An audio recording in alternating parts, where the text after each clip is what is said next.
for my PhD, I'm basically looking at how concussions affect postural balance in youth. And so I'm looking pretty much at developing better measures to be able to identify those balance problems that can not only be used in a lab, but can also be used in clinical settings. So like at the Emerge or in a physician's office, in physio clinics, as well as on the sidelines in sports. So right now we see that the test that they normally use in clinical and sports settings, it shows like a really quick recovery of balance within a couple of days. But we know based on measures that we would use in a lab that these problems can persist for several months. And so we're trying to find ways that we can have the precision of a lab tool, but the practicality of a tool that can also be used in clinic.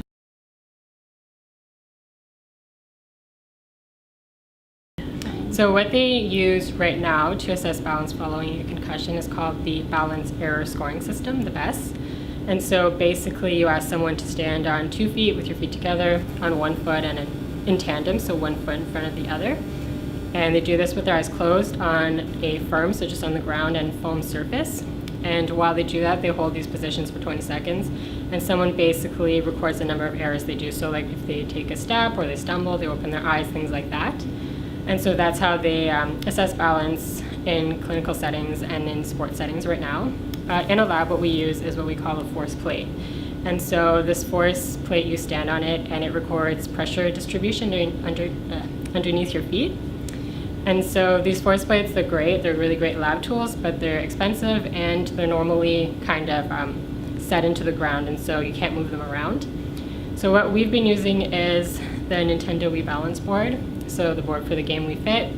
It's similar to a force plate, so you can connect it to a laptop, and with special software you can record what we would record with a force plate normally. So that's what we've been using. We've been having pretty good success using it, and we've been able to go into participants' homes. And so a kid that's had a concussion, we bring the Wii board to their home and we're able to test their balance that way rather than have them come here to the lab.